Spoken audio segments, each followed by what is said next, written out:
Okay, so we're messing around with some new intro music. See what you think. Ultimately, it's up to me, not you, but I'll take your input if you got some. We've been urged by certain platforms and potential sponsors now to come up with a mission statement. It's also very good for us to have that for advertisement for potential sponsors of the podcast. We are starting to get some bells rung. We have been approached by several companies, organizations, individuals, whatever you want to call it, and the prospect is getting better every day. Them damn challenge coins are getting to become more and more real every day. So we're going to throw this mission statement down, and then we're going to talk about something else. Sasquatch Proper mission statement. The mission of the Sasquatch Prepper podcast is to help everyday Americans become more prepared, more self-reliant, and less dependent on luck. We explore survival skills, emergency preparedness, current events, and practical solutions for uncertain times, all while maintaining a healthy sense of humor, which is very important. Because preparedness isn't about hiding in a bunker waiting for the end of the world. It's about having knowledge, skills, and resources to handle whatever life throws at us. Whether that's a snowstorm, a blackout, an economic downturn, or your neighbor explaining for the third time why his chickens can predict government activity. We will provide practical preparedness information, survival skills, and thoughtful discussion delivered with enough humor to remind everyone that preparedness should reduce stress, not become a full-time personality disorder. Above all, remember, stay prepared, stay informed, stay skeptical, and more than anything else, stay teachable. Okay, well, that was some deep shit. Moving forward. Today we're going to talk about the blue-haired far left. I got this feeling like we just haven't picked on them enough lately. I got this feeling like I want to pick on them. It's like this itch you can't scratch. It's like just the stuff you're seeing. And today I want to involve these idiots protesting in North Texas about the teen that's going to jail for stabbing another teen in the heart. I'm not getting into the race war bullshit or Texas politics, but it would appear that the people of the same race, culture, whatever you want to call it, as a convicted teen that just stabbed a guy in the heart for, I believe he shoved him maybe. He got shoved, so his reply was to stab somebody in the heart. But apparently a lot of North Texas, this we'll say ethnic group, is now saying they're going to go out and start hunting white people, which I think is appalling that anyone would say that. There's no equality. There's no right to request equality when people act like animals. I'm not saying it's the entire ethnicity. I'm not even saying it's a large portion, half, quarter, a tenth, anything like that. But those people that want to label themselves on the internet and say we're going hunting for white people and his twin should have been stabbed too, and slapping their hand and stomping their foot while they're talking, which is ridiculous because they're slapping their hand and stomping their foot is too loud. You can't hear what they're saying. However, that's the way some people talk, I guess. So these are the people that are bringing the entire ethnic population down, and I feel bad for the rest of them. I truly do.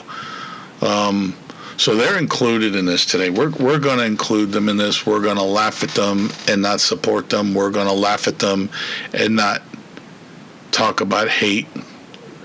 We're just going to laugh at them. Let's just laugh at them.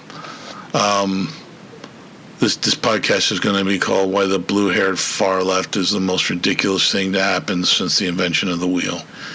Humanity has achieved many remarkable things. We have invented agriculture, built civilizations, landed on the moon, maybe we did, maybe we didn't, and created the internet so people could argue with strangers at 3 o'clock in the morning. Among these achievements stand one invention above all others, this being the wheel. The wheel transformed transportation, trade, engineering, and civilization itself. Unfortunately, it also led to the invention of social media. I'm not going to draw the lines. I just got a feeling it led to it, so go with this. Where an entirely different kind of circular motion was invented, the endless cycles of outrage.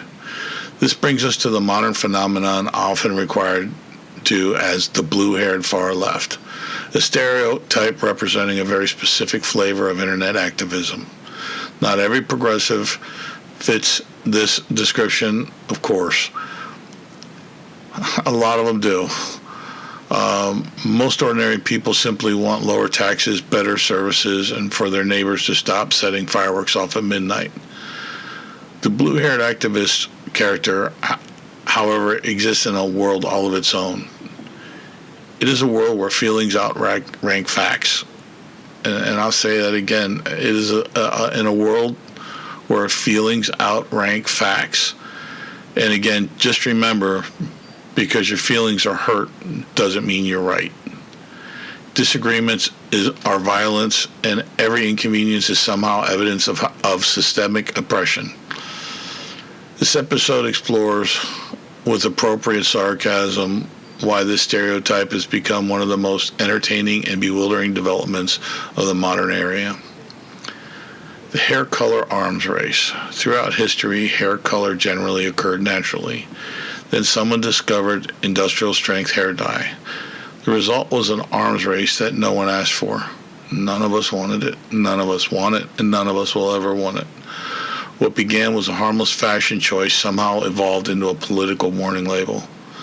Blue hair became less of a hairstyle and more of a declaration. It announced, I have strong opinions. Many people have strong opinions. The difference is that most people do not color code them. Nobody ever walks into a hardware store and says, look at that guy, his hair is fluorescent green. I bet he detailed thoughts about zoning regulations. Yet somehow society arrived at precisely that point. Professional outrage athletes. The stereotype thrives on outrage. Everything is a crisis. Everything is problematic. Everything requires immediate attention. A coffee shop changes its logo, gotta have an emergency meeting. A movie releases, another emergency meeting. A squirrel looks judgmental, damn straight, an emergency meeting. The blue-haired activist stereotype possesses an almost supernatural ability to discover catastrophe in situations previously considered routine. This is, in its own twisted way, impressive. Most people struggle to find their car keys. These individuals can find oppression in a sandwich advertisement. The search for offense. Human beings naturally seek meaning. The activist character seeks offense. No statement is safe. No jerk. No, I'm not no jerk. I keep thinking these people are such jerks. No joke survives inspection. No harmless comment escapes reinterpretation. Consider a simple statement. The weather is nice today. A normal response would be, yeah, it is. The activist response from the stereotype we speak of would be, nice for whom? Who's it nice for?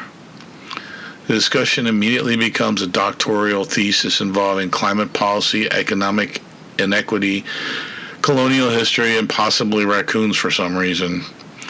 Nobody knows how this happened. Scientists remain baffled. This just spun out of control in the last, 6 years.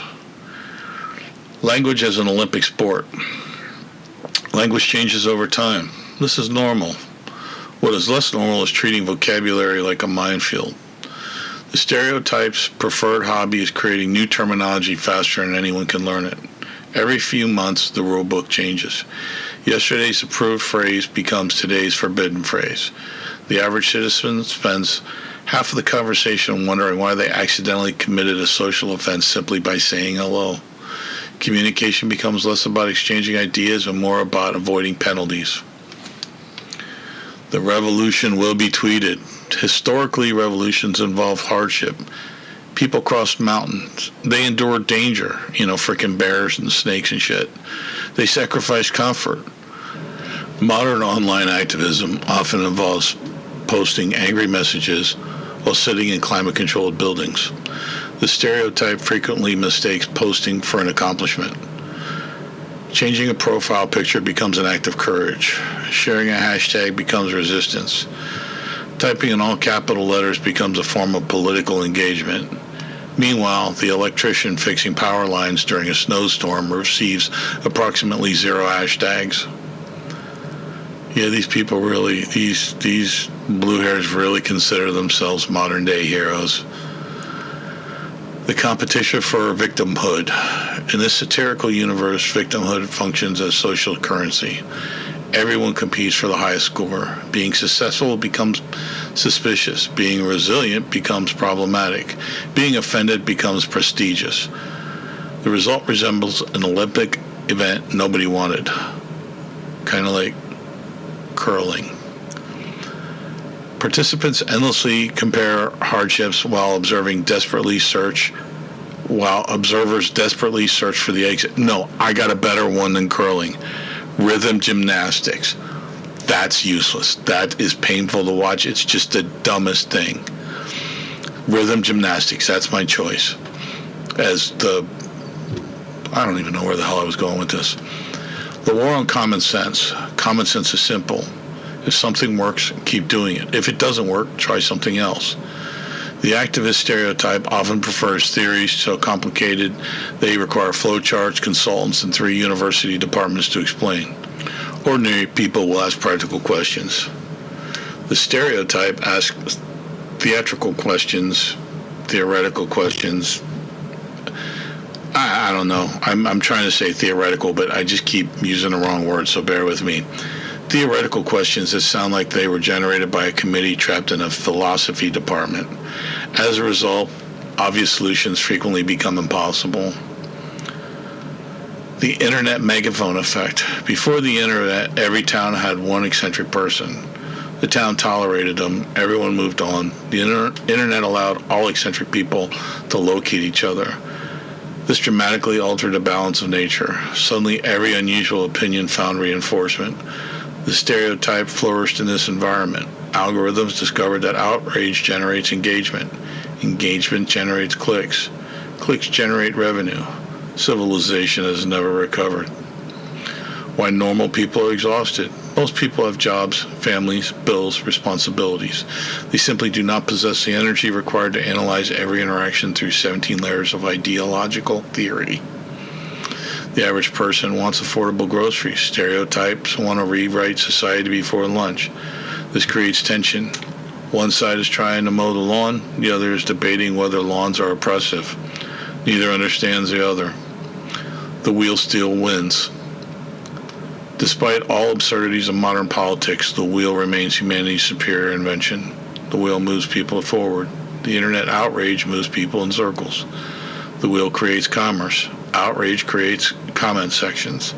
The wheel solves problems. Outrage creates new ones. If a wheel squeaks, you add grease.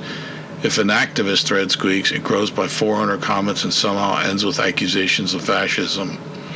The comparison is not even close. The Sacred Pronouns Summit. In centuries, people introduced themselves with their name. This system worked reasonably well. The modern society discovered that introductions could become complicated. The stereotype approaches introductions the way NASA approaches a moon landing. Forms become longer. Meetings become longer. Conversations become longer. Everyone becomes older. A simple introduction eventually requires enough clarification to qualify for continuing education credits. Nobody is entirely sure how we got here. Historians suspect the internet was involved. I suspect it. The average plumber, meanwhile, remains focused on identifying the correct wrench and restoring water pressure. Oddly enough, civilization appears to depend more heavily on the plumber. The emotional support revolution. Human beings have always experienced adversity. Previous generations responded by saying things like, well, that wasn't ideal. They continued on with their day. The activist stereotype, however, approaches inconvenience with the enthusiasm of a disaster response team. A delayed coffee order becomes trauma. A disagreement becomes harm. A mildly critical comment becomes oppression. A poorly worded email becomes a national emergency. Entire industries have emerged to help people recover from experiences that previous generations would have just described as, well, Tuesday. Meanwhile, farmers wrestle machinery the size of small apartment buildings without demanding emotional support alpacas. The endless meeting.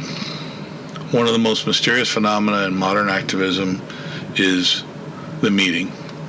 There is always a meeting. The meeting exists to prepare people for another meeting, which intended to organize a future meeting. The meeting will eventually establish a committee. The committee will create a working group. The working group will develop recommendations.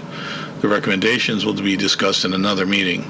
By this point, the original problem has either solved itself or emerged into a completely different problem. Government agencies are reportedly studying this process in hopes of improving efficiency. Early results have not been encouraging.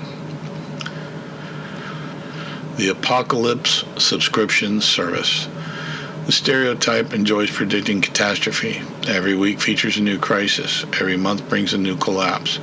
Every year marks the end of something important. The apocalypse arrives so frequently it should offer loyalty rewards. Imagine if weather forecasts worked this way. Tomorrow will bring tornadoes, floods, hurricanes, volcanic eruptions, giant squid attacks, and economic collapse. What if none of this happens? We'll try again next week. This remarkable forecasting model somehow survives indefinitely. Apparently, failed predictions become renewable resources. The Expert Factory. The internet has created more experts than any institution in human history. A person watches 3 videos, reads half an article, argues with a stranger online. Expert status is achieved. The stereotype has elevated this process into a fine art form. Subjects that have been mastered in approximately 45 minutes by the Blue Airs include economics, foreign policy, constitutional law, military strategy, energy production, agriculture, astrophysics, and occasionally Sasquatch migraine problems. Actual experts often spend decades studying these subjects. This apparently places them at a disadvantage. The Great Outdoor Avoidance Program. One very curious characteristic of online activism is the apparent suspicion of reality. Reality is inconvenient, the glitch in the matrix kind of shit. Reality contains variables. Reality refuses to follow hashtags. This stereotype, when I say stereotype, by the way, I'm talking about the Blue Airs for those not following along. The stereotype often appears far more comfortable discussing rural life than experiencing it. They have strong opinions about farming. Few have ever met a tractor or got their feet dirty. Many have opinions about energy. Few have repaired a generator. Many have opinions about food production. Few have participated in producing food. They want to know which end of a shovel to stick in the ground. This creates fascinating discussions, which include individuals explaining agriculture to people whose families have been farming for 6 generations. The results are usually entertaining at the least. And I got nothing against vegetarians, I honestly don't. But these college kids that dress up like cows and throw red paint on Chick-fil-A signs and people eating burgers. Oh my God. I truly despise these people. I pray for them, don't get me wrong, but I truly despise these people. Why Sasquatch doesn't have social media. Here we go. My bread and butter. Imagine Bigfoot. The legendary creature has successfully avoided detection for centuries. Now imagine Bigfoot joining social media. Within 2 days, he would be arguing with strangers about forest equity initiatives.